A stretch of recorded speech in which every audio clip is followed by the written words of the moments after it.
Welcome to the Enhancement Talent Podcast. Any man with 2 hands has a fighting chance. You're only half the man that I am, and I have half the brain that you do. What?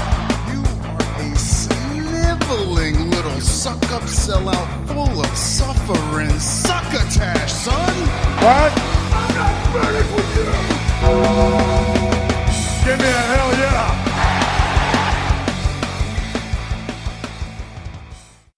We are back and better than ever. Welcome everyone to the Enhancement Talent Podcast, wherever you may be and however you may be listening. Hopefully with your ears. We appreciate you stopping by. I am your host, Brock Fluker, and I'm joined, as always, by Chris Kirby. Hola to you. And hi to everybody listening. Yeah, so today we've got some Raw and SmackDown reviews for the last week. Then we're also going to do Royal Rumble predictions. You mean Raw? You mean this week? Yeah, whatever. We already did last week. If you can't tell, I'm battling sickness right now, and my voice probably sounds like shit. But I'm going to try to power through. Man up. If you go on to enjoy what you hear today, leave us a 5-star review on iTunes. You'd be the first ever. Yes, other than myself. You don't count. And keep your ears peeled, because this Sunday we're going to do something different, and I'm actually going to do a solo review for the Royal Rumble right after it happens. And then on Thursday we'll have Kirby back, and we'll kind of go over his thoughts on everything. Yeah. But just to be able to have some more content for you guys earlier. Be able to join in if I can catch some of it. But don't hold your breath. Yeah. Other than that, though, man, how's it going? It's going, man. I think it's just the weather. It's got me just blah. Yeah, it was raining pretty hard today. Oh, was it? I noticed. I didn't hear nothing. Yeah. Jeez. Let's get into Raw then. All right, let's get into Raw with my very first note. Did you notice how both shows were sponsored by Golden Crisp cereal? But yet they didn't really make a mention of it. No, I did not. Well, they showed the graphic on TV, but they never mentioned it. Huh. That'd be a first. Maybe they realized that last time with the glass, Because they said it like every 2 minutes. They were like, "All right, we need to scale back here." I mean, they showed the graphic, but they never really mentioned, it's sponsored by Golden Crisp. Yeah. Well, Raw started with Martin Luther King video package, because Monday was Martin Luther King Jr. Day. And they always do it every year. Yes. And Raw officially started when Brock Lesnar comes out. Boo. And Paul Heyman does his Paul Heyman promo. Nothing new. Which, I mean, it doesn't have to be said, because they're always good promos, but this was really good. Like, His promos were good, yes. The way Paul Heyman manages to get Brock's opponent over, in this case Finn Balor, just talking him up, but Brock Lesnar's better. Yeah. It's always good, and I'll never get tired of it. No, it just, I wish you change it up a little bit. Yeah. And I'd like to see Brock do his own promo for once. I want to know if he can speak on a mic or not. I mean, the last good one I remember was the Heath Slater thing. You remember that? Oh, God. That was when Slater was a free agent and he was trying to get signed by Raw and SmackDown. Yeah. And he was like, he was doing the whole "I got kids" thing, and Brock Lesnar grabbed the mic and he was like, "Oh, I understand. You got kids. You got responsibilities." And he's like, "Come on in the ring." And then he just looks at him and says, "I don't give a shit about your kids." Yeah, I remember that. And they bleeped it out. Yeah. But the live crowd got that hilariousness. Well, the live crowd got something good on Raw, too, to this week. Oh, yeah. Which, I mean, briefly, which we'll cover when we get to it. Yeah, I actually had to look it up to find out why. Yeah. So, Vince McMahon interrupts Paul Heyman's promo. And he starts comparing the Brock versus Finn match to like David versus Goliath. Yes. Except he kind of changed how the David versus Goliath story went. Yeah. And that Goliath wins. Yeah. So. But it was cool. And he said something about David being reincarnated as Finn Balor. Yeah. I mean, it was a nice little segment by McMahon. I enjoyed it. I mean, it wasn't much, but it was, I don't know. I still feel like Vince is not into anything he does. No, not anymore. It's not like it used to be. Like he's looking at this as a chore. I feel like. Yeah. Yeah. Maybe, that's a long walk and, his power walk moves that he uses. Yeah. Yeah, at his age, maybe it just wears him out. Yeah. I mean, he is like 72, 73? Yeah, he's in his 70s. I mean, yeah, he's up there. I did like, though, I think Vince asked them if they ever heard the story of David and Goliath, and Paul Heyman says, I've never read the Bible. Yeah. Because he's Jewish. Yeah, Vince says, anyone who thinks Finn can beat Brock also believes in fairy tales. Yeah. Which I guess he's saying that David and Goliath is a fairy tale. Apparently. Braun Strowman comes out after this. Yeah. And says if Brock is still champion after the Rumble, he'll be waiting on him. And like the whole thing, like everyone was against Balor here. Like yeah, they were. It was kind of weird that like I thought when Braun came out that he was going to support Finn Balor, but that didn't happen.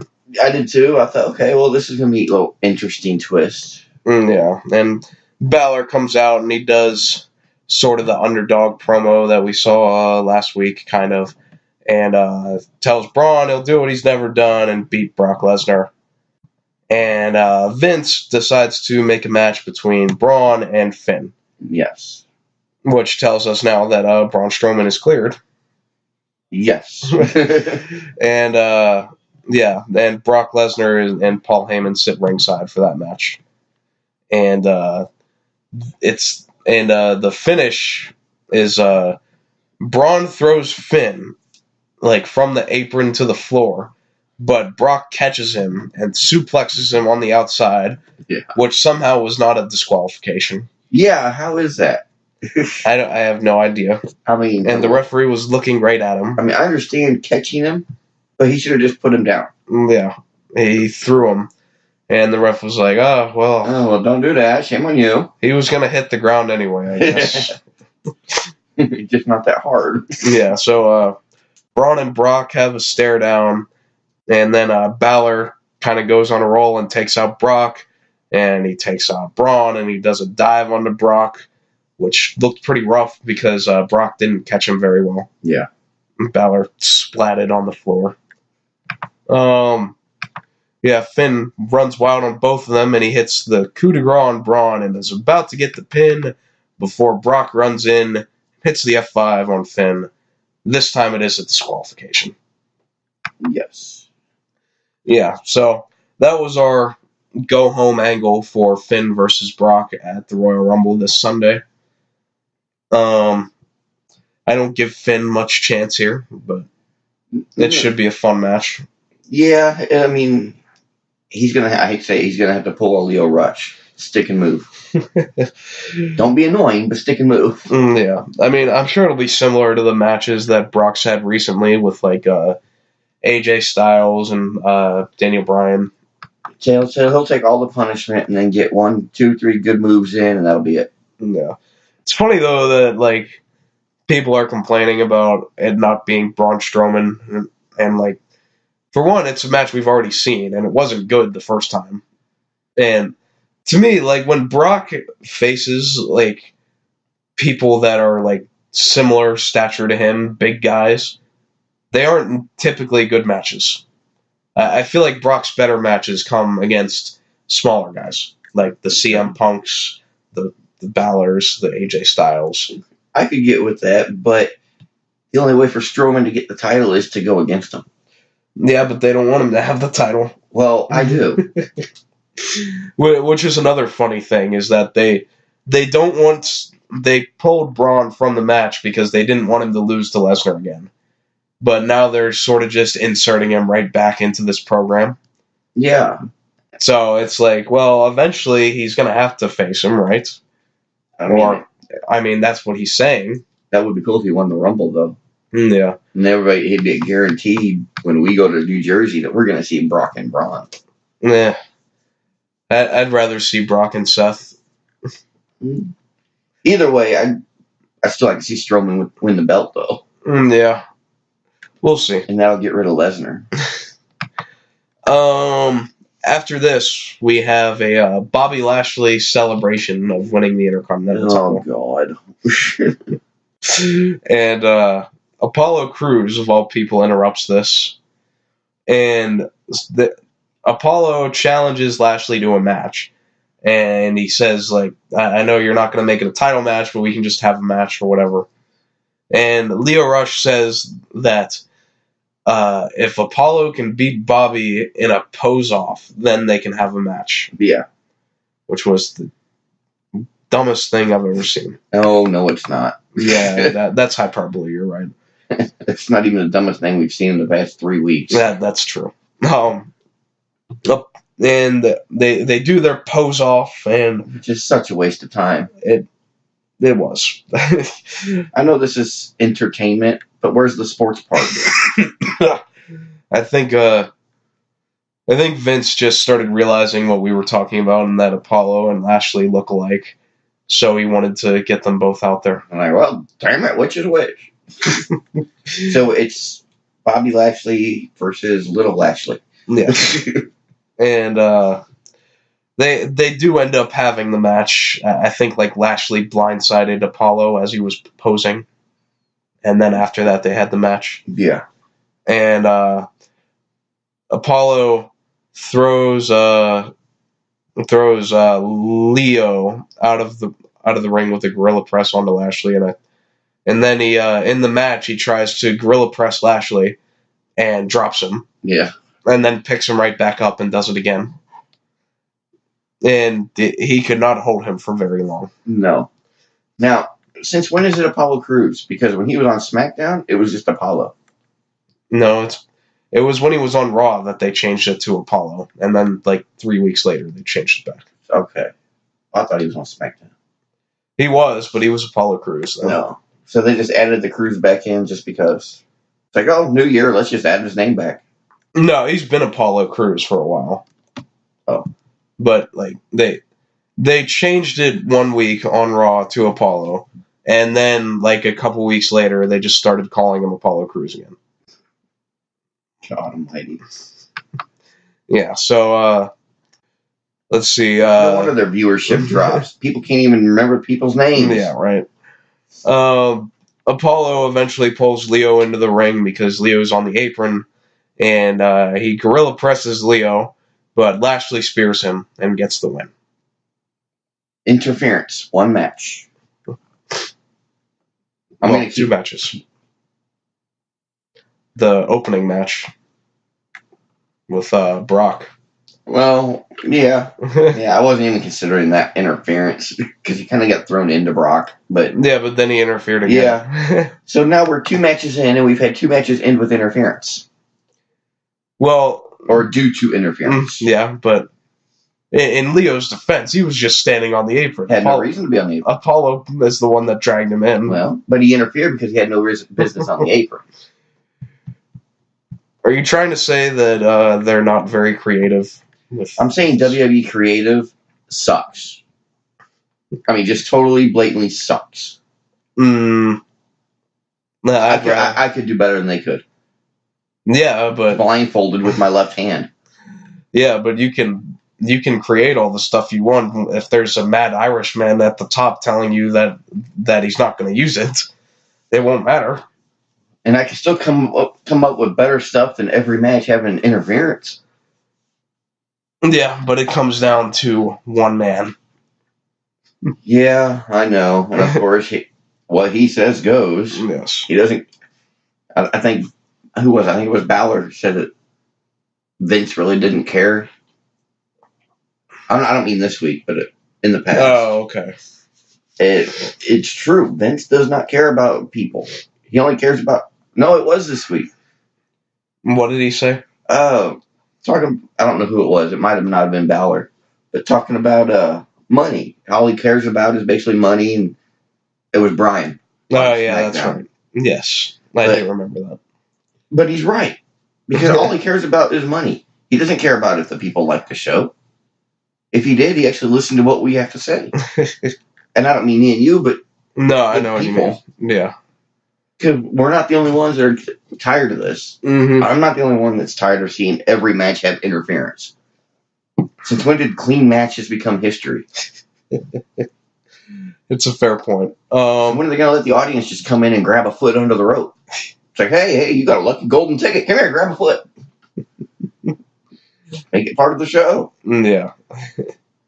We had Seth Rollins out, and he cuts a promo talking about Martin Luther King, and draws some parallels with a quote that Martin Luther King had about like adversity and all that. And Rollins talked about how a few months ago he had 2 titles and 2 brothers by his side.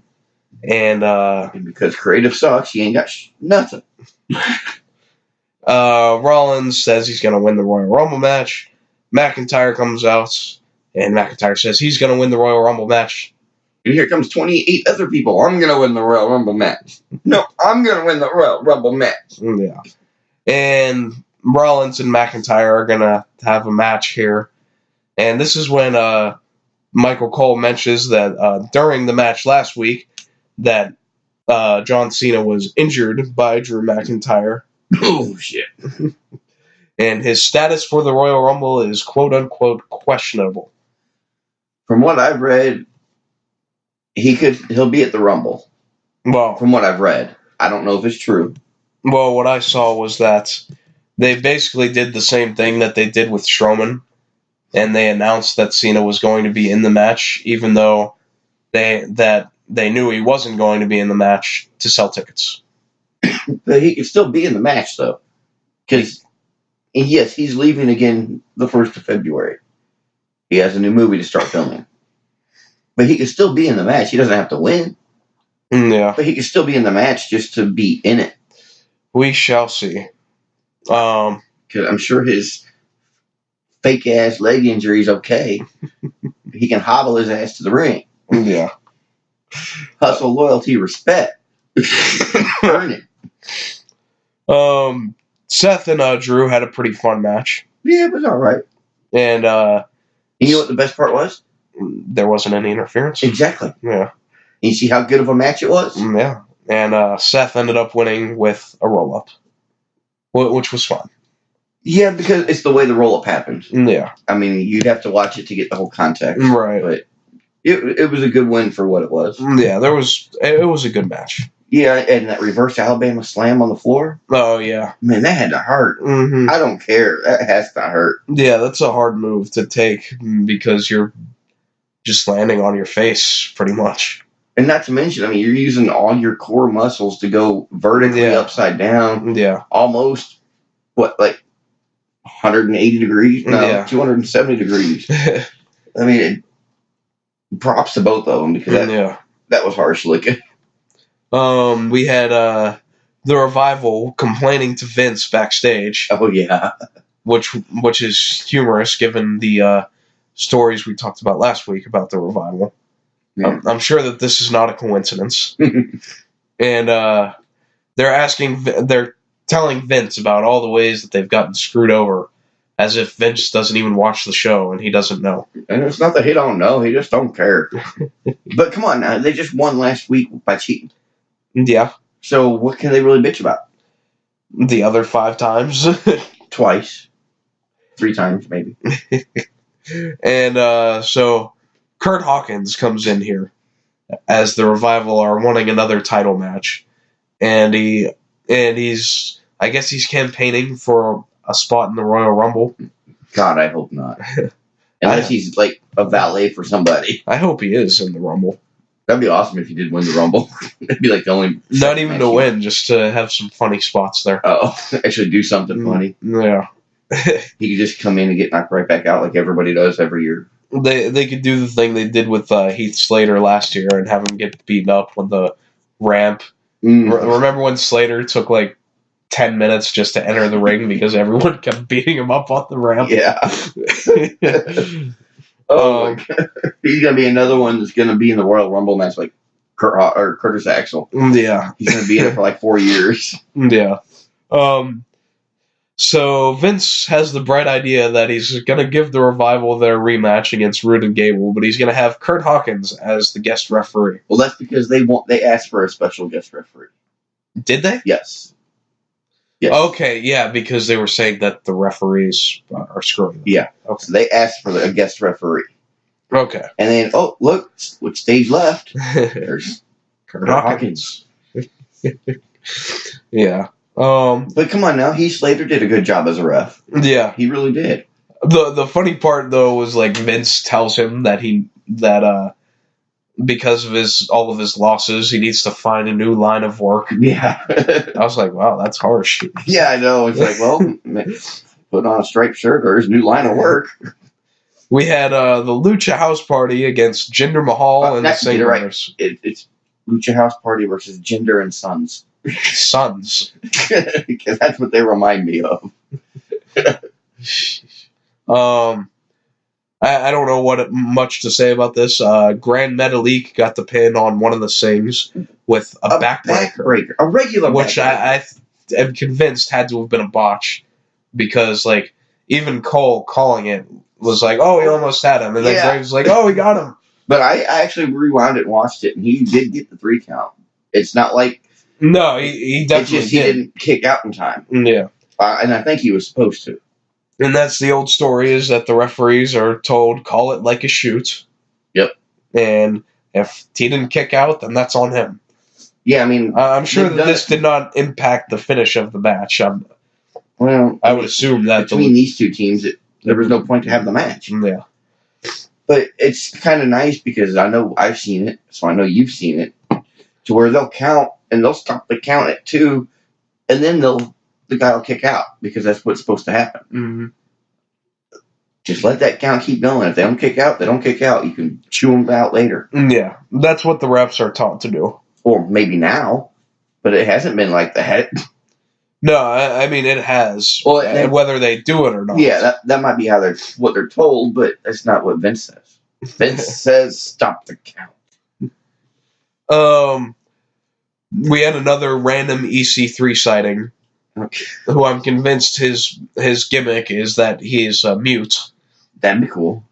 Because I wouldn't mind a mute superstar. He's looking at himself in the mirror, and Dana Brooke is like talking to him, asking. I don't even know what the hell she was asking him about.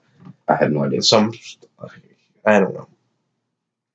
But then Elias walks by, walking to the ring for a performance. And that was our EC3 sighting of the week. Yeah. Yeah, then Elias comes out. Corbin interrupts before he can get his song going. But Corey made a comment. Okay. And I actually have to... I think it was Corey. If it was anti-Elias, then it probably was.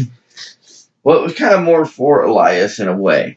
But one of them said that, if he'd come out and do his performance instead of sit there and banter for 4 minutes, then he'd get a song done. Yeah. And that's a good point. Just keep your mouth shut, sing your song, and let's go.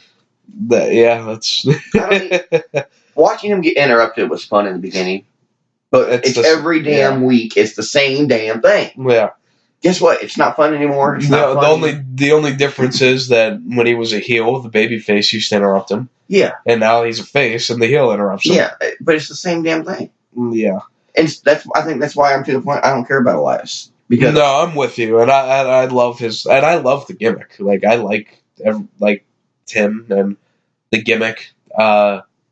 I think it falls off a bit when he's actually in the ring. I don't think he's not that great entertaining on the mic. Of a wrestler. I think he's very good on the mic. I know. And I think he's pretty good as a wrestler, but he needs to stay off the mic or something. Well, most of his stuff, it would seem, is a lot of Tim going on his own and not following a script, which I think always makes things better. It's just that he doesn't have the direction because the reason you're saying that is because, we're used to the same thing. But if he was given more direction and more reason to care, then I think that he could have a lot of fun stuff. But still, if I'm having to see the same crap every week he's on TV, something has to give. It's been what, over a year? Yeah. And every time he comes out, you know what's going to happen. He's going to get interrupted. No. Every damn time. I agree.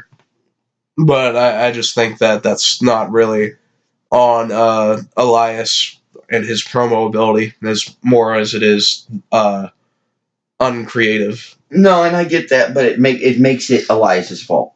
Right, in theory. Because he's the one that's out there bumbling on the mic and rambling about this and rumbling about that, and then he tries to do a song 12 minutes later. Yeah. And then whoever his opponent is just tired of waiting. Yeah. But he still always gets good reaction. Yeah, he does. And I do like watching him in the ring. And he's not flashy or anything, but I do like watching him. But this is just one of those matches I could not care less about. Yeah. Well, one of the things that when Corbin comes out, Elias tells Lance to cut his mic. And so Elias sings the song.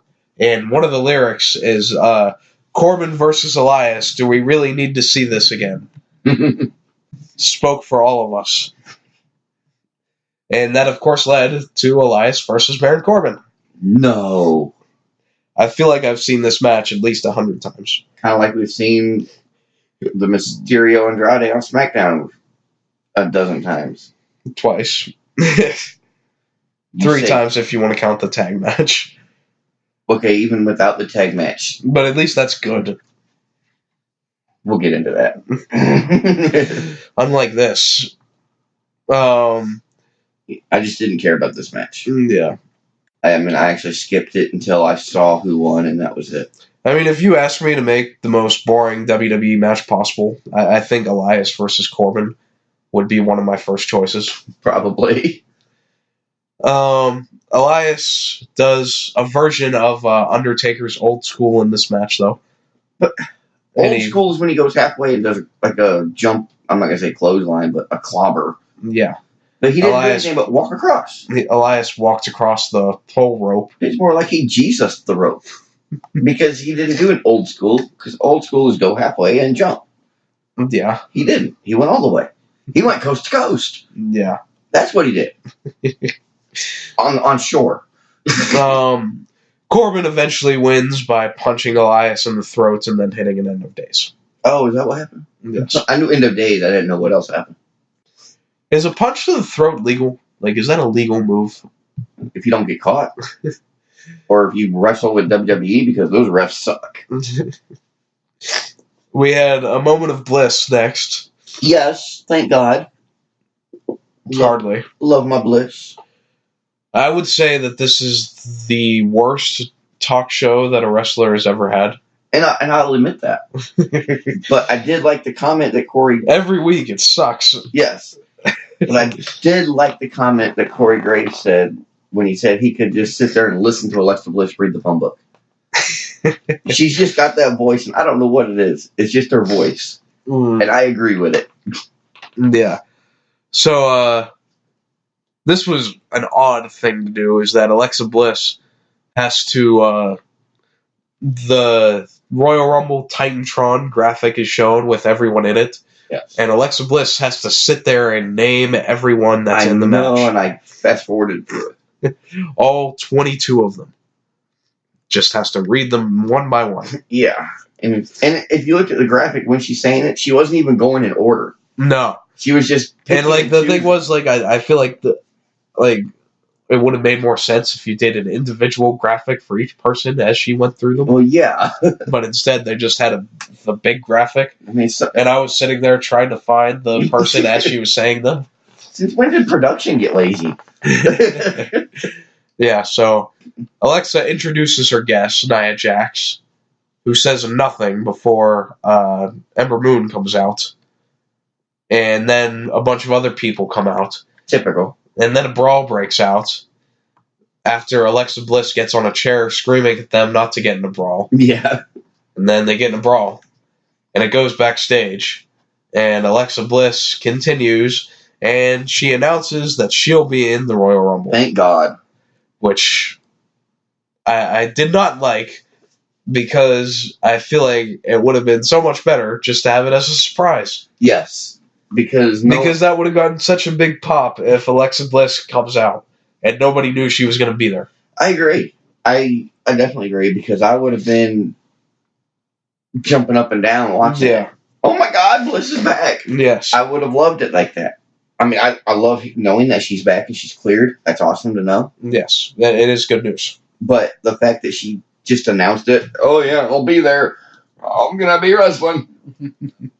Just show up and do it. Yes, I completely agree. Show up in spot number 29, beat the hell out of whoever's left, and win. There's 7 spots still remaining in the Royal Rumble that have not been filled on the women's side, so we'll see where they go with that. Well, they're going to bring in a couple legends, like Tori. Yeah, Tori Wilson. Yeah. Tori and Kelly. Lita and Trish will probably be there. We'll see. I mean, they will. They may not be in it, but they'll be there. Yeah. I mean, they were... we'll see if they use a lot of the same people they used last year, or if they find anyone different. Or if they use some NXT girls, too. Well, that could be. They might... I'm sure there will at least be a couple. Yeah, I'm sure there will be. I forgot about NXT. Maybe they'll bring in NXT UK. Yeah, that's true. If there's anybody over there ready. I would like to see Toni Storm in this match. That'd be awesome. That would be fun. Because I liked her in the Mae Young Classic. Yeah. And she is the UK Women's Champion. Yeah, that would be fun. Yeah, I can handle that. Awesome if she won, too. Yeah. Lacey Evans comes out, and she snatches the mic from Alexa, and she hits her goofy big hat off of her head, snatching the mic from Alexa. She hit her own hat with the mic. Yeah. That's how big this freaking hat is. Yeah. I don't care for her. Yeah, I already don't care about her either. And the sad part is, she's like... I don't know anything about her, really. Honestly, I don't either. The only thing I know is her character, because it's the same character from Glow. Right. And I didn't care for the character on that show. And just bringing it into another show is not going to make me like it. Just because it's a different show. Yeah, I mean, I've heard from people that she's talented and that she's a good wrestler, but she's still growing, so... And I think, forcing her to do that deep Southern accent just is... You mean that's not her natural voice? Really? I think that is a detriment to her. Because to me, I'm not going to say... God, this is going to sound stupid and horrible. She sounds stupid.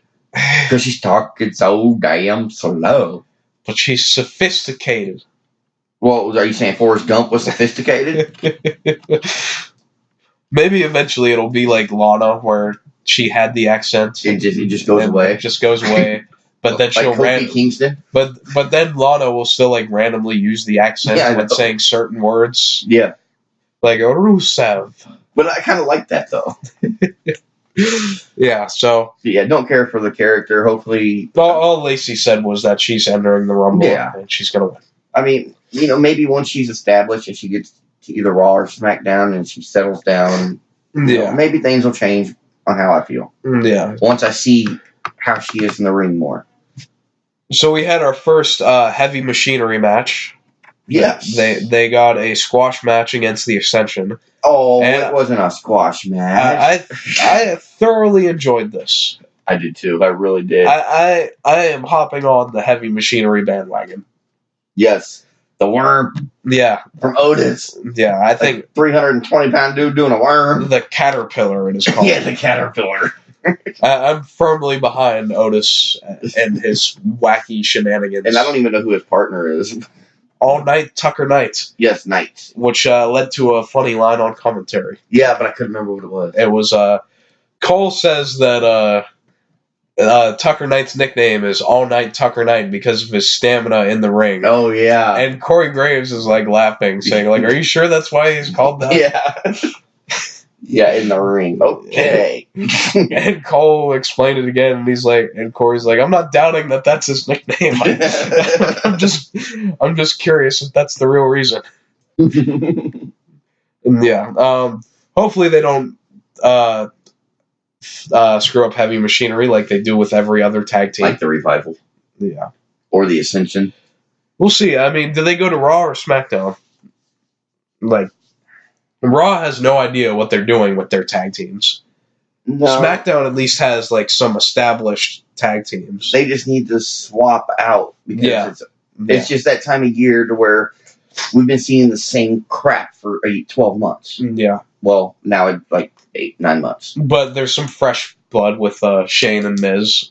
Okay, yeah. But then, what, are they going to go against every team and then what? Then everybody's going to have to face each other again. They're going to be back to the same boat of having the same match 5 pay-per-views in a row. Yeah. Yeah, we'll see. I feel like they're going to be a Raw team. Probably. I mean, I think they'd be awesome on SmackDown. Yeah. Because, I mean, they have tag teams on SmackDown. Good ones. Yeah. But bring in a fresh pair. Yeah. Bring in just new blood. Well, that's what they did with Sanity, right? Yeah, look what they did. Nikki Cross has been on TV more than they have. Yeah. She's only been around the whole time. The whole time they've been here. Yeah. I think the last time I saw them was Survivor Series. Yeah. And that was just a quick pre-show. Yeah. And they had like the one segment on SmackDown where the Usos gave them SmackDown shows. That was it. And Eric Young says, "Let the purge commence." Yeah. I was like, and bro, you haven't been on TV in 9 months, and you're gonna sit here and say, "Let the purge commence." Yeah, where the hell are they? They might as well just ask for their release too. Yeah, like everyone else. I saw a story right before I got here that WWE are afraid that the New Day could leave for AEW. I was like, how? Dude, if they left, that'd be a really big dent to WWE. Yeah, it's like every like Sasha Banks I've seen, the Revival. I mean, of course, the rumors are going to start flying. Yeah, but like the Revival, they've asked for their release. Yes, don't know if it's been granted yet or not. But it's not going to. If not, they're WWE. I can promise you, WWE is not going to release one person. No. No matter how much they ask. Not with AEW right there. Yeah, with AEW waiting in open arms, like, "Oh, come here." Yeah. Now, if AEW wasn't there, then yeah, they'd probably let them go. Even then, they typically don't. But I mean, they might hold them. They might like freeze them to where you have to wait 6 months or 12 months before you can compete. But they might release them. Yeah, but like you can even look at Neville. Like he was frozen for like a year. I feel like before they finally released him. It was quite a while. Yeah.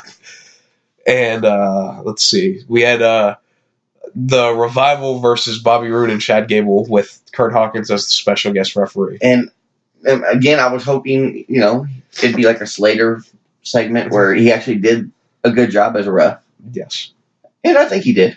For the most part. No, you know what the funny thing is, though? What? They completely buried every referee. Oh, yeah. Because Kurt Hawkins refereeing one match was better than every single one of them. Yeah. Because there were 3 times that the Revival tried to cheat, and Hawkins caught every one of them. And every one of them would have been missed by any other referee. Yes. There was the point where they had their foot on the ropes. Yes. There was the one on the outside holding the foot so he couldn't kick out. There was the grabbing of the tights, which no one ever catches. Nope. But Kurt Hawkins, I guess he's just a natural. I mean, like he said, though, he's seen a lot of 3 counts. He's seen a lot of 3 counts. He never said he knows how to get them. He said he's seen a lot. Yeah. And that's true. Because he's lost, 250-some matches in a row? Yeah. But yet the win-loss record really counts in WWE. Let's see. Who are there? Bobby Roode and Gable get the win. Yeah. I didn't even write down how. I think it was a roll-up, right? I don't know. I got a few notes here. I think it was a roll-up. I did Cole and I think Corey also made mention of the top rope, the tag rope. Yes, because Hawkins made them use the tag rope. I mean, he actually denied the tag because Roode wasn't holding it. Yes. And I loved it because that's what it's there for. Yes.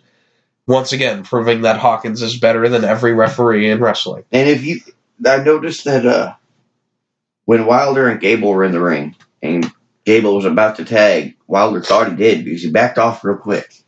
Uh-huh. And then he went back to attack because he noticed he didn't get the tag. Okay. Nothing major, but it's like, well, he got it. Oh, no, he didn't. Crap. Yeah. After the match, the Revival attack Kurt Hawkins. Gable with a roll-up. Yes. That's all I've got. Yeah, that's what I thought it was, but I didn't write it down. Yeah. They attack Kurt Hawkins, and Zack Ryder comes out for the save. Out of nowhere, appearing on TV. He fends off the Revival and aids his former friend Kurt Hawkins. Now, they were saying on commentary that they teamed up before in the past. Yeah, we talked about this. I know. I'm just mentioning it for the little microphone sitting here. Okay. I was wondering if it was one of those things that you forgot we talked about. No, I actually remember that.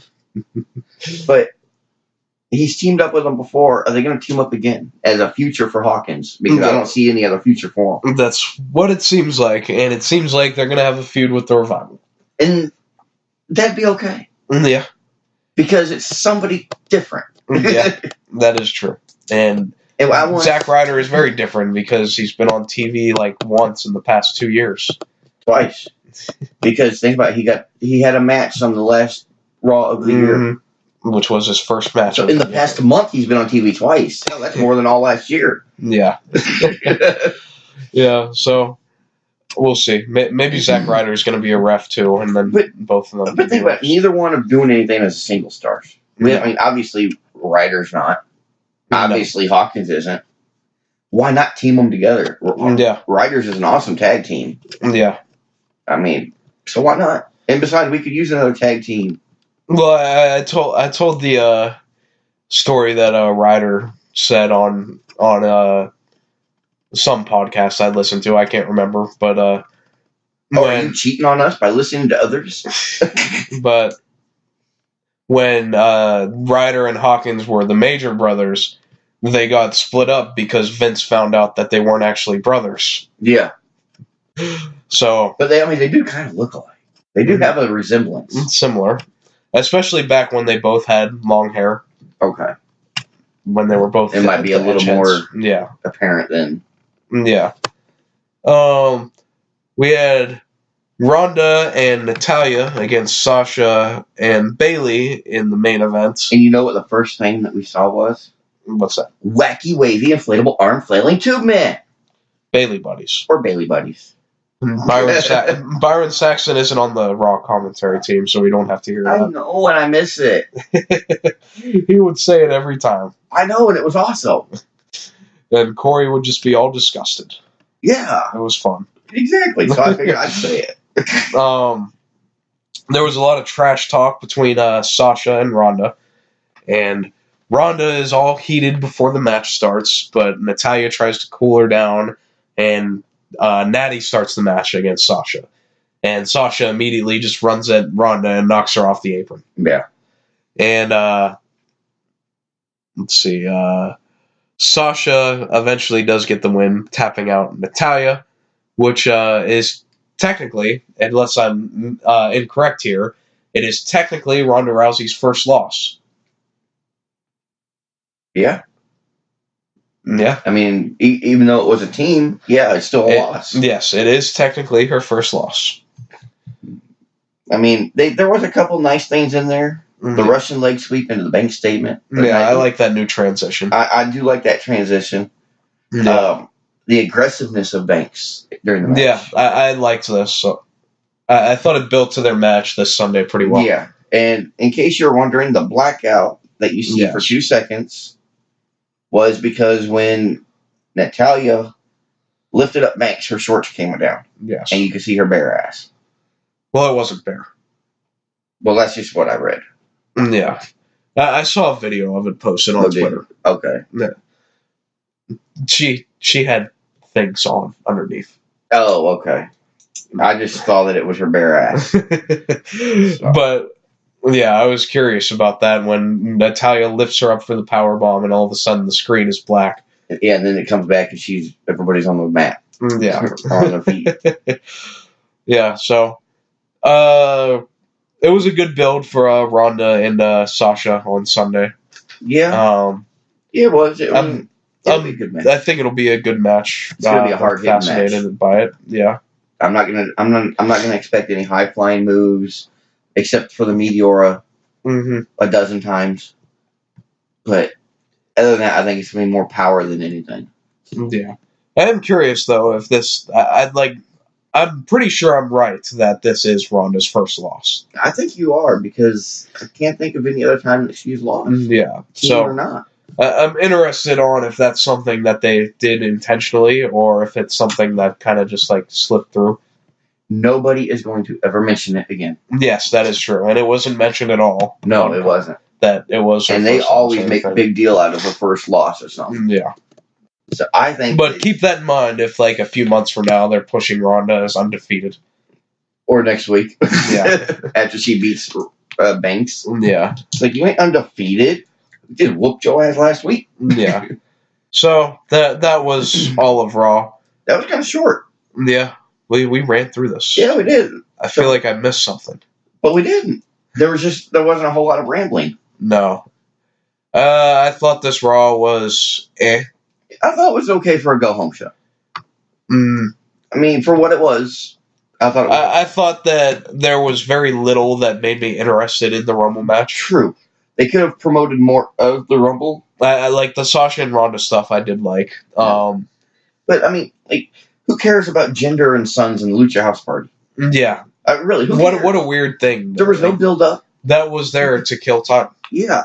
And I would have rather had a nice, good video segment or promo segment, backstage even, or a boiler room with Kane, I don't care, than have a match like this that means nothing to nobody. Yeah. Very little consequence comes from that match. Yeah, it's like, oh, well, we had a match. At least you're on TV. I don't know. I don't even know if those guys are in the Rumble or not. I don't know. I hope not, because... Maybe the Royal Rumble is going to be competed under Lucha House rules. No, they got rid of Lucha House rules. They can bring it back. And how is Kalisto going to be doing that for the Rumble, for the Lucha House rules, when he's got a match for the Cruiserweight title? Yeah, I forgot about that. Oh, I don't know. Maybe the other two will be. I did read that Sin Cara is back at the Performance Center training. Yes. So he should be back soon. Mm-hmm. And I've always liked the original Sin Cara. So this isn't the original Sin Cara. I know, but I have to pretend that it is. Well, I thought the original Sin Cara sucked. See, I mean, I kind of liked them all. Maybe it's just the mask. Like, the original Sin Cara botched everything. And, That's because the mask kept getting in the way. And I remember he got a lot of heat from, like, the locker room because there was, like, the point where he does, like, a suicide dive in a match. I can't remember who it's against. And he jams his finger into the guy's, like, chest. And I think he dislocated it. And immediately he was, like, calling to the ref. Yeah, that's when he called the match off. And called the match off. Yeah. And a lot of people lost respect for him because he didn't try to finish the match. But you don't know what kind of pain he was enduring either. Yeah, he might have jammed his finger or even broke it, but you don't know the pain he was going through. Yeah. And you can talk all the crap you want, but until you know for sure what he was feeling and how he was feeling it, you really can't say nothing. Yeah. I mean, that's just... I get what you're saying, though. It was, well, he just jammed his finger and he didn't even try to keep up. Well, that's like the etiquettes of the locker room there, is that if you can try to finish the match, then you try to finish the match. That's the old school etiquette. Yeah, now if you have a hangnail, you better call the medic. Like Stone Cold finishing the match with a broken neck. Yes. With like the worst roll-up I've ever seen, where he just somehow manages to lift his arm up and pull Owen Hart into a roll-up. Or you can go as far back as I think, November All right, in so Saudi Arabia SmackDown. with Triple H, in in his pack. torn pack. Yeah. He finished the match. Yeah. Although I did read last night he Yeah, is cleared, so and he's training SmackDown again. starts same way it did last week with Becky coming out. Every time he gets injured, Becky is like the show opener now. That's okay. He'll I like have his it. match Yeah. with Batista Becky's at awesome. WrestleMania. God, And she says during this I mean, that I she understand plans they on main built eventing it a little bit, but I WrestleMania. hope not. I hope Yeah, we'll see. which you want to Get gives me into hope SmackDown. that is actually what's going to happen. Yeah, I would love to see her All right. at WrestleMania. Because the fact that she's saying that this early, Yeah. if she does not deliver on it, then that's kind of bad booking, I think. Yeah, and that's why it makes me think certain things are going to happen in the next month or so. Yeah. And Asuka comes out and interrupts her. No, not an interruption. And this was the Asuka I liked because she didn't pick up a mic. She just yelled at Becky in Japanese. Yeah. Well, give me more of that. With subtitles. No subtitles. I want to know what she's saying. No, that's too hokey. Well, you don't have to watch the subtitles. Charlotte comes out and she cuts her promo. Pretty good Charlotte promo, I thought. Just got over that, she's going to win the Rumble because she's Charlotte Flair. And she runs through, the 4 possible things that could happen. She says that she could face Sasha Banks, who she's beaten 1,000 times. And she could face Ronda Rousey, who she beat up at Survivor Series. Or she could face Asuka, who she beat last year at WrestleMania and broke her undefeated streak. Mm-hmm. And she says she could face Becky, who she admits has owned her over the past couple months. Which is but true. Over the past several years, she has owned this division, which is also true. Well, only because she walks in the door, and because her last name is Flair, she gets anything she wants. I'm sorry, but the women have to me, a valid point. She's been given every single damn thing she's had. Every opportunity she has not earned. She just gets given it. Here, you want a title shot? Here, we'll make it a triple threat just so you can be in it. Screw the 5 other people that asked to be in it. Yeah. You're a Flair. And she's only like a 7-time women's champion already, or something like that. That don't mean nothing. That really don't. Not anymore. No, not with... Because I 4 of them came in that Sasha Banks feud. Yeah, because... Where it went back and forth and back and forth. Yeah, because Sasha Banks has yet to defend her title successfully. Yeah. So she's won it 4 times and lost it the day after 4 times. Yeah. So, I mean, you could say you won all these belts, but... Her only, good reign, I thought, was, the first one where it went from the Divas Championship to the Women's Championship. Yes. No, that was and great. she held it for, almost a year. And that was... When she was a heel. But she held it for almost a year, but she put on some good matches. Yes, the triple threat at Mania that year. It wasn't always the same people. Yes, there was variety. Here it's, guess what? Asuka, Becky, and Charlotte. You know what's going to happen next week? Charlotte, Becky, and Asuka. And after that, it's going to be Becky, Asuka, Charlotte. I mean, it's the same shit every week. What's the point of having other superstars there if you're not going to use any of them ever? Well, what are you talking about? The next match had 2 women. Yeah, the next one did. Are you telling me those are the only 5 superstars on the roster on SmackDown for women? No. Show some variety. Yeah. How many times do we have to see the same 3 people month after month after month on pay-per-views? And how many times do I have to see Charlotte in the main event every single damn week? Let her earn a spot, just like everybody else had to do. It's just getting old, She's handed everything, and I wasn't behind it at first. I was like, well, you guys are just being heels. But it's legitimately true. I didn't have anything against her at first. Mm-hmm. But when you're given everything, and you don't earn any of it, it just gets to a point where enough is enough. Yeah, there does need to be more variety. I mean, it's the same damn 3 women every week. Yeah. And of course, you'll have a mid-card or low-card match with women. But as far as the title picture, it's only the 3. Yeah, but to be fair on that, Asuka was not always involved in that match. No, and I'll admit that she hasn't always been involved. for the past year, she's been irrelevant. Yeah, and I'll give it that. It's just recent that she's been thrown into the mix. Yeah. But it's Becky and Charlotte. Charlotte, Becky. Becky, Charlotte. Charlotte, Becky. Carmella, Becky, Charlotte. Yeah. I will still take all of that over a Carmella title reign. Not me, because at least I saw variety. The variety sucked, though. I'd rather have crappy variety than the same crap every day. I don't think you believe that. Yeah, I do. I really do. I'm tired of seeing the same shit. I don't care. I'm going to take another Charlotte and Becky match over a Carmella versus anyone title match. I'd rather see Carmella versus Lana. You're lying to yourself. No. that's how tired I am of seeing You're Charlotte. lying to yourself. That's how tired I am of seeing Charlotte Flair. Because her big ass nose got to stick in everywhere it don't belong. So this eventually leads to a big brawl with Asuka and Becky. Yes. Which they're pulled apart and then they're still fighting backstage, and I liked this. I did like that part where they were still fighting backstage, and it's not like they just went behind the curtain and go, "Hey, good job, buddy." And also, this is the first Asuka versus Becky singles match. It's not the singles until it happens. Yes, because it could still be a triple threat. Well, it's not going to be. It's this Sunday. That don't mean nothing. They're not just. You telling me they can't change it at the last minute? They can, but they're not going to. How do you know? Because it wouldn't make any sense. It don't have to. It's WWE. They would have built it. Charlotte needs to be in there. She'll find a way. Watch. No, she's going to be in the Rumble. That's what she says. You watch. I bet she finds a way in that damn triple threat. No, I'll bet you like $10 right now. Hey, I don't have $10. Yeah. So after this, they do Naomi versus Mandy Rose. Okay, first off, and this match sucked.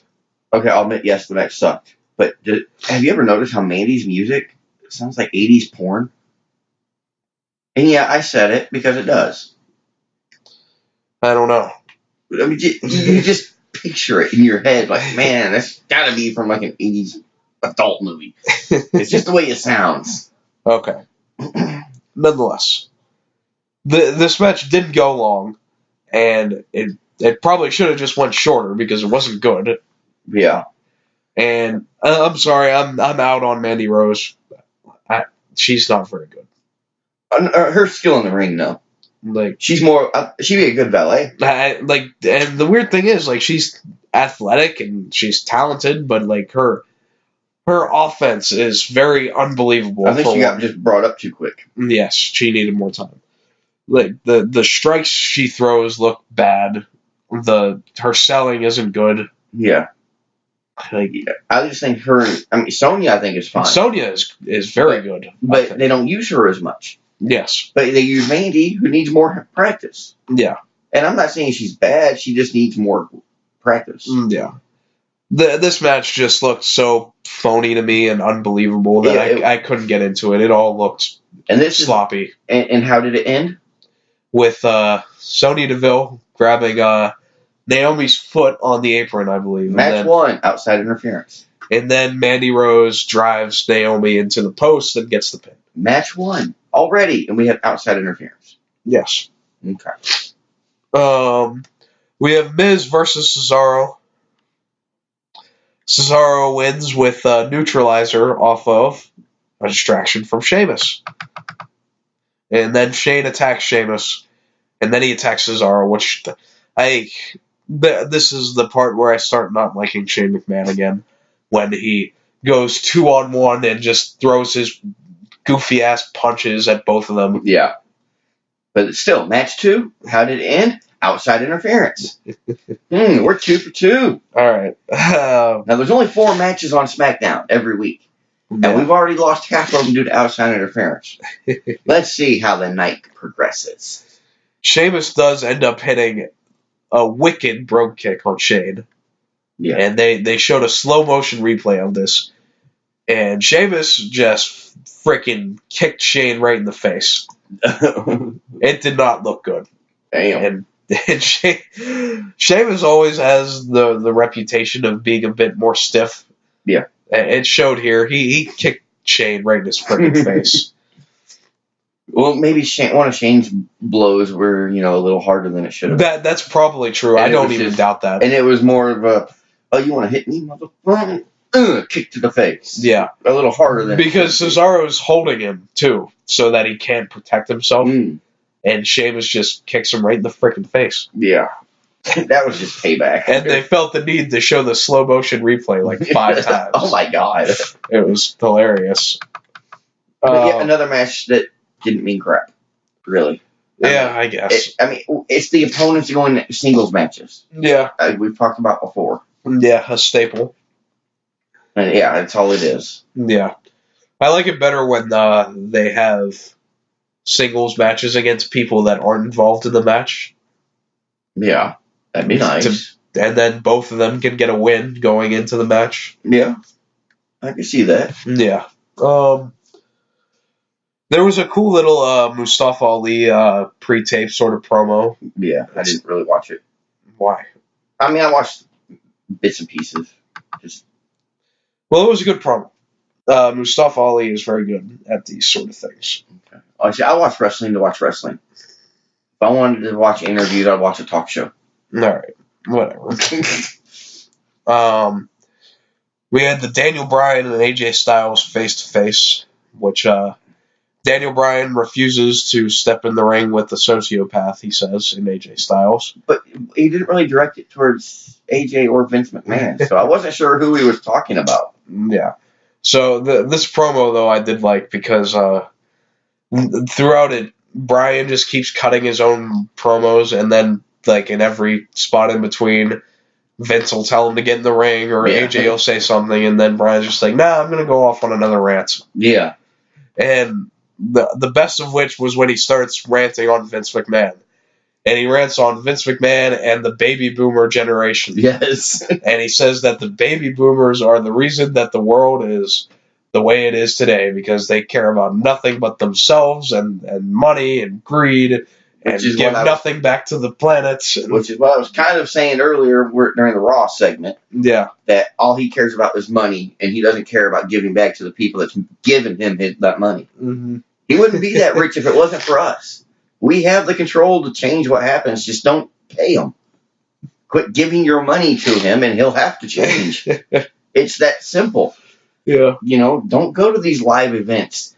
Let them do a house show. Let them do a show for 1 or 2 people in a 15,000 person stadium. They might get the hint. Be like, well, damn, something's wrong. Of course, that'll never happen. Yeah. Another part I liked about this was that Bryan says that AJ put him through animal carcasses last week. Yeah. Which was the hot dogs. Pieces of carcasses.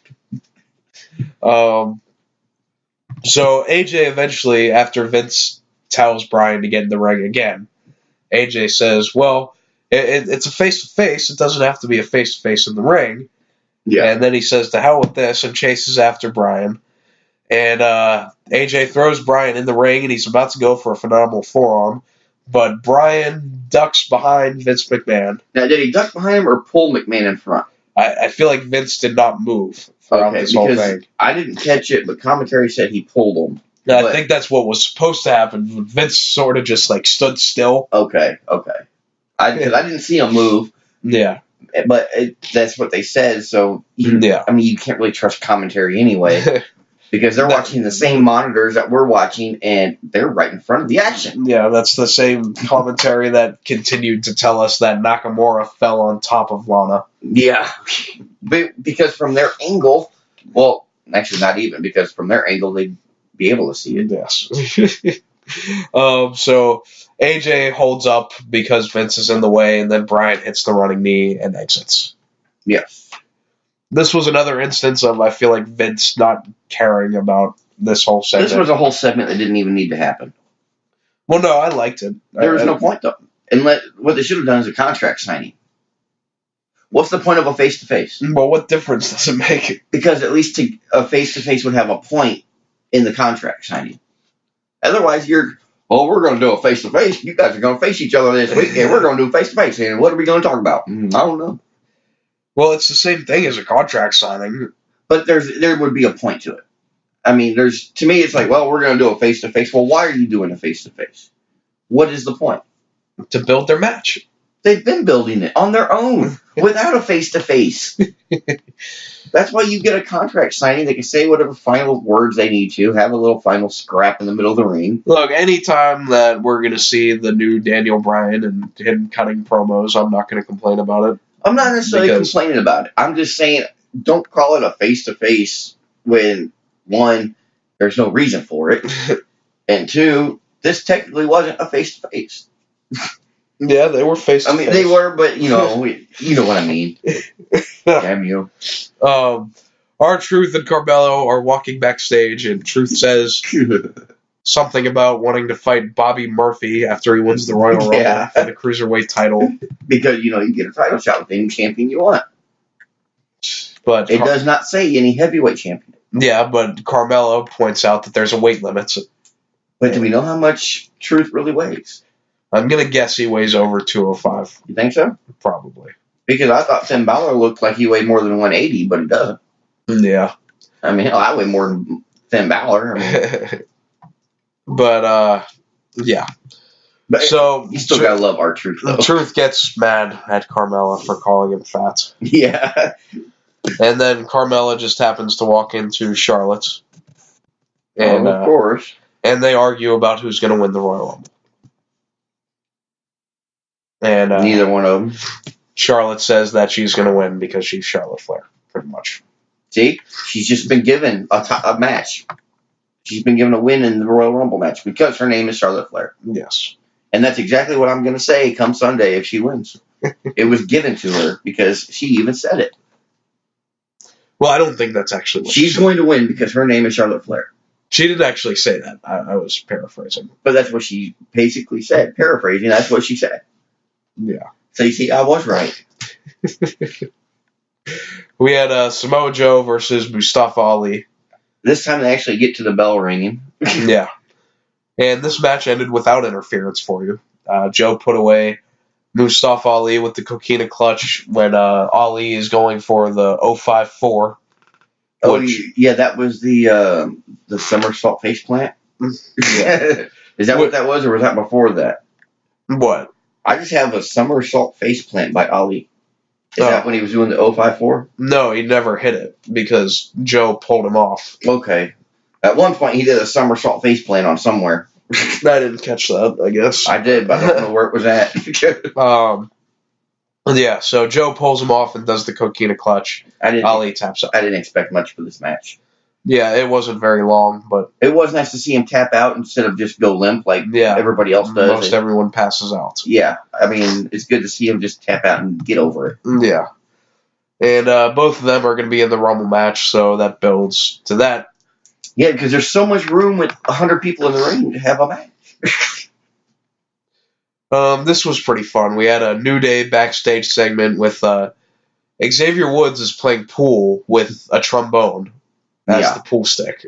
Yeah. And Big E and Kofi are watching Kofi Kingston's Royal Rumble highlights where he's standing on his hands.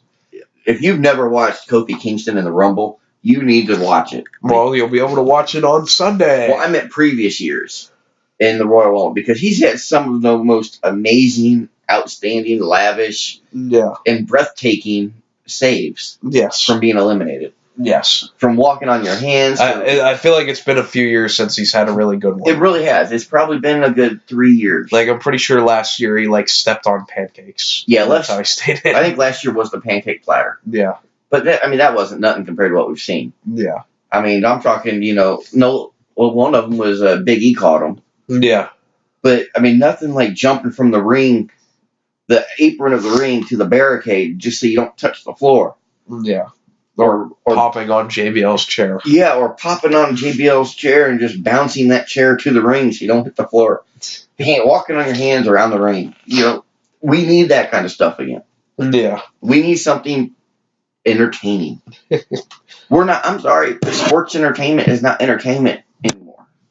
It's more just sports crap. We have Kayla Braxton. And that's the name of the interviewer that I couldn't remember last week. She comes in. Any relation to Tony Braxton? I have no idea. Oh. She comes in to ask if New Day are willing to eliminate each other in the Royal Rumble match. And Big E rightfully says, every year someone asks us that.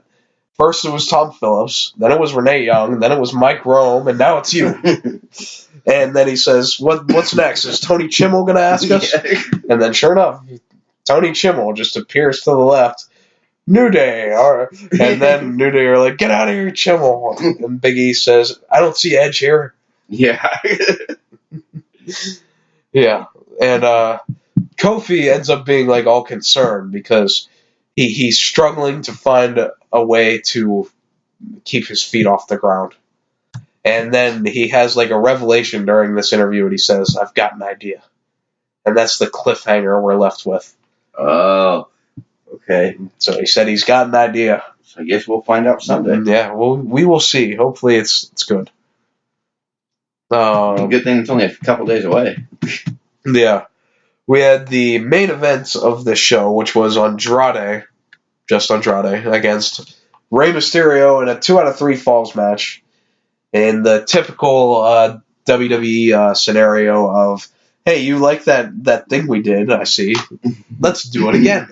Now, you have to realize, after this match, we've seen these two compete in 5 matches in the past 2 weeks. Because this is a 2 out of 3 falls. It's still one match.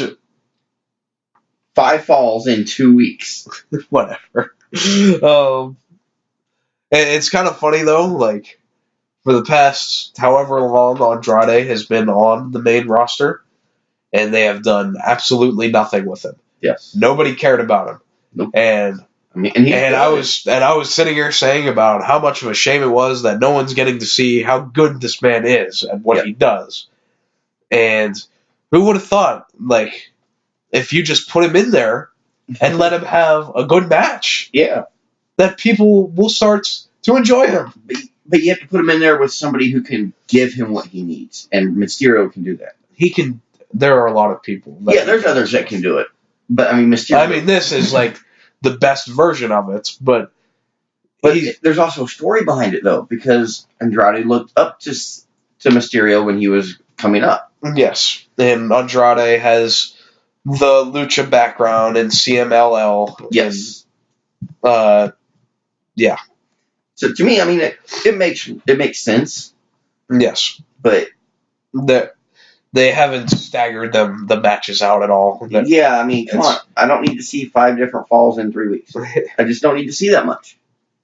But they are good. Yes, but I don't need to see them every week. Yes, or multiple times a week. But this match was freaking awesome. Yes. Oh, most of it. Yeah. So. Andrade gets the first fall when Rey goes for a Hurricane Rana off the top. But Andrade counters it by putting him in a powerbomb. And Andrade, I can't even describe how much balance this takes. Oh my God. Because Andrade has him in the powerbomb on the second rope. Yes. And he steps up onto the top rope. Now, how far apart are those ropes? About a foot? Yeah, probably. Okay. And he can't see his feet. No. And he's holding another man. Yeah, I mean, props to Andrade for that. Like, I can't even put into words how much balance that takes. Oh, God, I could just imagine. Have we saw what it took for, like, Elias just to walk across the ropes? Yeah. Let alone going up the ropes without looking. Yeah. While holding someone on your shoulders. I mean, I give him credit and for that, that's for sure. This results in Andrade hitting a wicked avalanche powerbomb off the top, and that gets the first fall. Why is it an avalanche powerbomb? Just because it's off the top. I just made that up. Oh, okay. Because I've never heard that before, so I was like, what's... I made that up. Oh, okay. Yeah, so Rey gets the second fall. This match was powerbombs aplenty. Well, you had the powerbomb to Mysterio for the first fall. Yeah. Mysterio with the sunset pile driver. Yeah. Andrade is going for a powerbomb, and Rey counters it into the Canadian Destroyer for the second fall. Sunset pile driver. It's a Canadian Destroyer. Only in Canada. No, it's just everywhere. It's just that WWE doesn't use that move. Oh, I know. The pile driver. They don't want to say the name. Yeah. But it's used everywhere else. Yeah. But I understand why they don't. Yeah. We've been through that, though. Yeah, and later on, Rey does his sliding thing, but instead he does a sunset flip over Andrade on the outside and power bombs him into the apron. Yeah, or not the apron, the barricade. Yeah, it was like part of a sunset power bomb. Yeah, Part of one. yeah, with him doing his sliding penguin slide into the outside. But it still kind of looked like he botched that slide a little bit. I didn't notice. Unless it was a different time. There was one time where he went to slide and he just didn't slide. Well, that might have been where Andrade caught him. I think that might have been the hammerlock DDT position. Yeah, that might have been it. Yeah. And at some point after this is where Rey grabs a water at ringside. Yeah, well, it was right after this. Yeah, right after he had to have been gassed. He had to, or maybe just something in his throat. No, I think he was just exhausted. He could have been. There was a lot of action going on. This was very fast paced. It really was. They only had 10, 12 minutes to do 3 falls. I think it was longer. Was it longer? Yeah. Okay, it might have been. I didn't catch the time. And normally I'll look at the time when I go into the. I think it was closer to 20. Okay. Rey hits a West Coast pop with That was a West Coast pop. That's how he used to finish the 619. Where the drop the dime? No, when he'd springboard off and catch him in a Hurricane Rana and land in a pin. Oh, okay. That's the West Coast pop. Oh, I've never heard of that. Huh. Let's see. I lost where I am in my notes. I don't know. My next note is the inverted Hurricane. Yeah. That's my next one, and that's right at the end. Yeah, so with Andrade on the apron, Rey does the sunset flip to the outside for a powerbomb, but Andrade flips onto his feet and then powerbombs Rey into the post, and he hits Rey with a hammerlock DDT in the ring, but Rey gets his foot on the bottom rope.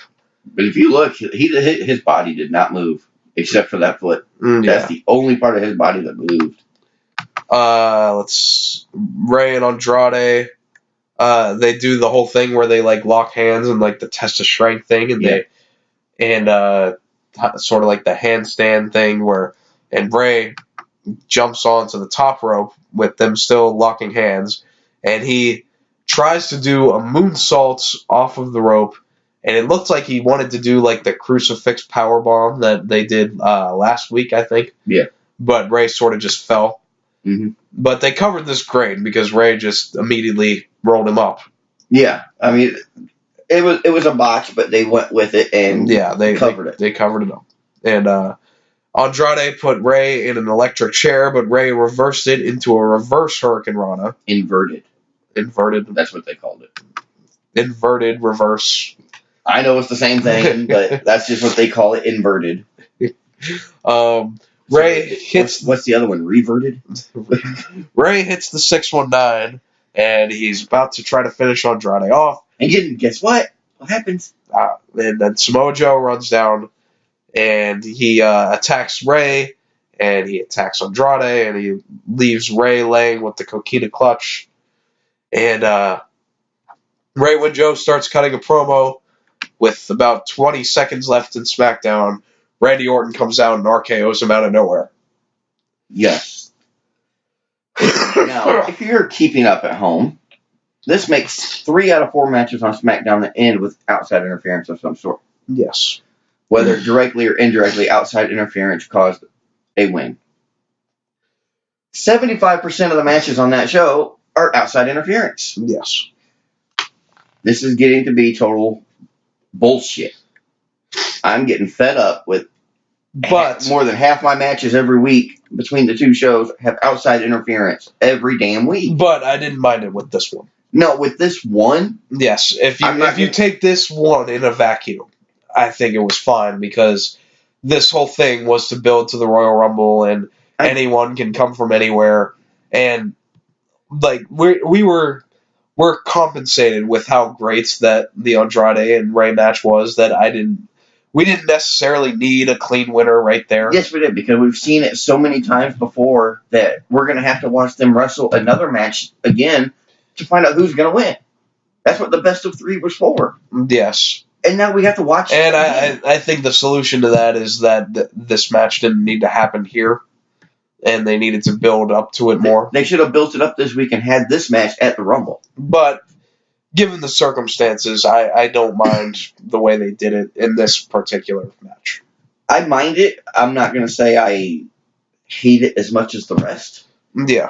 But, again, we've seen them wrestle each other so many times in the past few weeks. Why couldn't we not just get one damn definitive answer on who's going to win the match? 3 out of 4 matches have to be interfered with. What's the point? Why even have a bell? Why even do matches? Just have people come to the ring and beat the hell out of each other and then leave. Because that's all we got. It's getting to be totally pathetic on WWE's part. And I understand they're creative.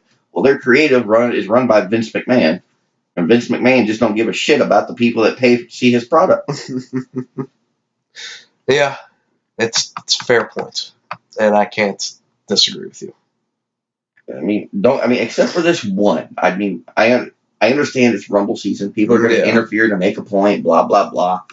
You could have done that after the bell rang. You could have came out and made a point. Yeah, you didn't have to interfere at the end of the match when we were about to get a winner. No, that's a fair point. It's a waste of time. I'd rather go watch Oprah. And I don't even watch Oprah. I wouldn't, but that's just me. That's to the point I'm getting at because we're getting so much outside interference in every damn match we got. And it's just like, what's the point anymore? Well, you want to get into some Royal Rumble predictions? Yep. All right. Well, let's go through these matches. Remember, this Sunday, I'll review it myself. Yes. And we will have that out Sunday nights, Monday morning-ish. Late Sunday night, early Monday morning. Yeah. Well, whatever you want to classify. Depends what time zone you're in. Yeah. Could be late Monday. Yeah. If you're in Japan. So starting with the pre-show matches, we have Rusev defending the title, the United States title against Nakamura. How did he get his rematch? What? Because it was announced. But how did he get it? There's no rematches just given. You have to earn them now. Well. Oh, wait. That's right. It's WWE. It don't matter. Yes. So this match has had a hell of a build with neither of them being on TV, I think, in the last 2 weeks. Well, we saw Rusev last week, didn't we? I feel like that was the week before, wasn't it? I don't know. I got my notes. Let me see here. I thought it was last week. I thought we saw him briefly last week. Yeah. If it was, they did the promo with about Lana being hurt. I don't remember if that was last week or the week before, though. No, I take it back. We may not have seen him last week. Yeah. So, who do you have here for the United States title? I've got Rusev. I do, too. Just because when Nakamura had it, he did nothing with it. They didn't have him do anything with it. I don't see why they're going to just flip it back. No, and besides, Rusev is over. Nakamura's not. Not anymore. Nakamura's cold as hell. I would say Rusev is pretty cold, too, though. But he's cold right now, but he's still over with the fans. Yeah. All it takes is his music to hit, and there it is. Unfortunately, they've taken away what really made Rusev over. Rusev Day. Which was Aiden English. Yeah, whatever happened to him? Well, now he's on 205 Live commentary, apparently, this week. Yeah. He can't even do commentary on the regular show? He's that bad? They have to be reverted down to 205? I just hate that move. Not the move to 205 Live, but to commentary? No, not the move to commentary. Like they split Rusev and Aiden, and they did one match on TV that was like a minute long. Yeah. And like this was the role for Aiden.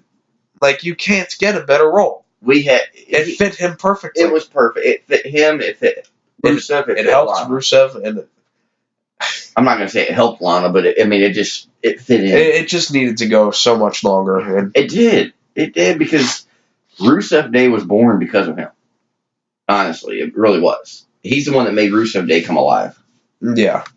So, and then one match and you're gone. Man, he hasn't been on TV since then. No. Might as well just let him have his release too.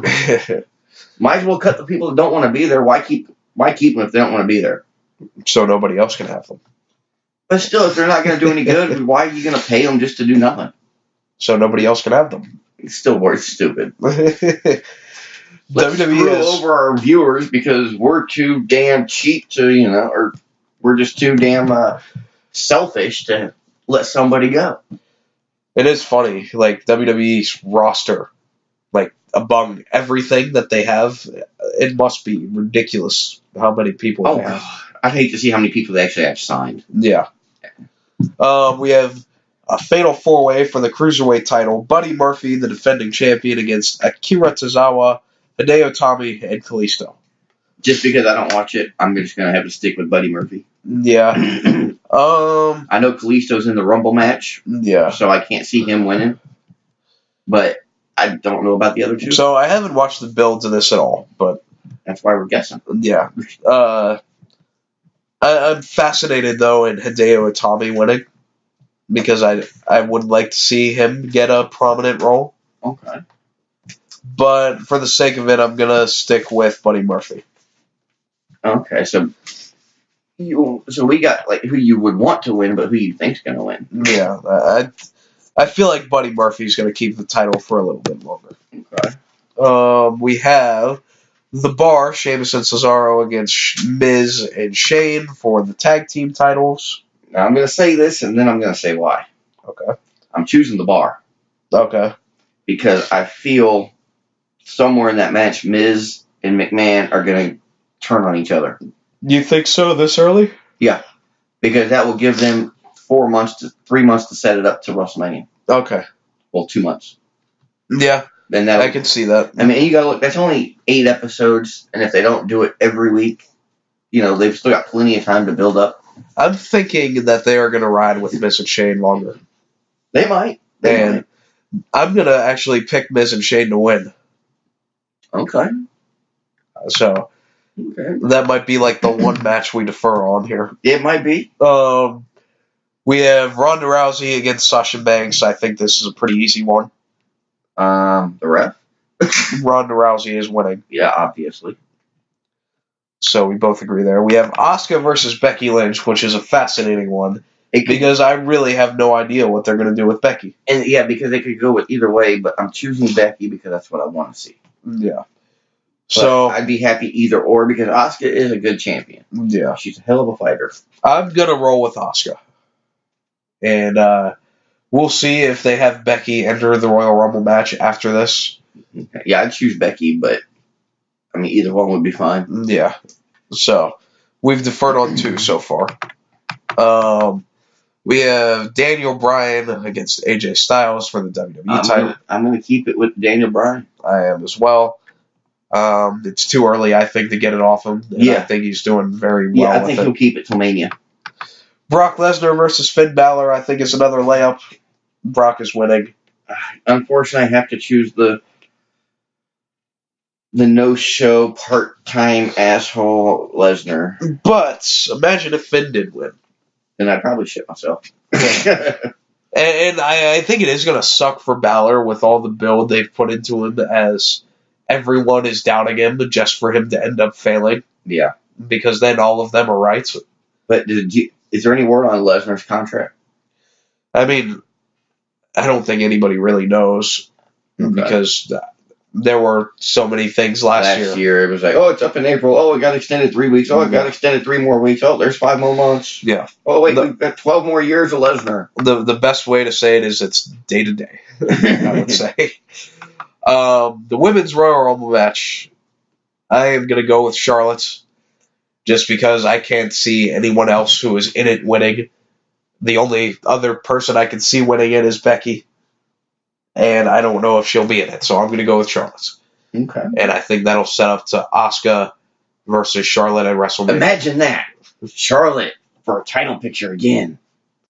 And hopefully Becky versus Ronda at WrestleMania. I'm going to flip it. I'm going to go with Alexa Bliss. Huh. Who do you think she'll challenge? Rousey. That's a terrible idea. That's what I think. That's the worst idea I've ever heard. Well, I don't know if she could challenge either one. Really. 'Cause, I mean, obviously, why would you really challenge Rousey? She already whooped your ass. Yeah. But if we get her on SmackDown, there's a whole new crop of talent that she could go against. We'll see. I'm gonna stick with Charlotte. I'm picking her because she's coming back in. Yeah, this will be her first match back. Yeah, so I'm hoping they're going to let her do something. And it's not going to hurt any of the others not to win it. Because Charlotte will get another title match the next week. I mean, she'll get like 12 title matches in the next month. So she'll live. If not, she'll call her daddy. And he'll call and complain. All right, then we have the men's Royal Rumble match. Doink the Clown. Oh. We can only hope. I'm going with Seth Rollins. There's a lot of rumors on people who could enter, but I'm gonna go with Rollins. I'm gonna have to agree with Rollins. He's got the most going for him right now. Yeah. He's got the push going, and I think it'll lead to Rollins versus Lesnar at WrestleMania. And that's why, unfortunately, I think Lesnar's going to win at the Rumble. Yeah. And then we won't see him until WrestleMania. But I think Rollins will end up beating him. I hope so. Because, I mean, we need to get that title off of him. Because it's getting, there's no reason to fight. If I was on Raw, I wouldn't even fight in my matches. I'd just be like, okay, let's do it. There's no reason. What am I fighting for? What, a shot at the heavyweight title? No. That'll never happen. Because the dude don't ever show up to work. And the only 3 people that ever get a shot are big guys. So, I don't know. It's so damn predictable. It's pathetic. I don't know. I feel like this pay-per-view might take some turns with what happens. I hope so. Just I just hope it's mostly with the Becky stuff, because I'm very curious to see what happens there. That I am curious. It could go so many different ways. Yeah. I mean, with everything that's going on, they could do it a dozen different ways. Yes. So, but that is today's show. It's a small show, only an hour and a half. Yeah. I expected it to be longer, but I think we spent about the same amount of time on each show. Yeah. That's a first. I'm struggling to get through this, but we made it. But we're done now, so go take a halls and a nap, and you'll be all right. Go to work. Yeah. What do I normally say when I leave here? Leave us a 5-star rating on iTunes. Yeah, we're on Spreaker, podcast, blah, blah, blah, YouTube, blah, blah, blah. All of the links are in the description. We're not on Podbean, blah, blah, blah. I don't know what else you think. What else you said? I think that's about it. Everything is in the description, including email, Twitter, whatever you want. Have you ever gotten an email or a tweet? No. Or a twit? Or a twat? No. Okay. Nobody cares that much. Apparently. we've been on there for like 6 months and we have not one single review. But nonetheless, we appreciate your time. Just that people even listen to us. Are you sure it's not us logging in 10 times a week and that's what it's counting? I mean, I don't. Oh, so. Okay. I don't either. I was just curious. But nonetheless, thank you for your time. You're welcome. Thank you for making us part of your day. And I will see you Sunday. Yeah, I will not. All right. I will be back next Thursday. Sign us off, Chris. Well, until Sunday night, Brock will wrestle you later. Until next week, we will wrestle you later.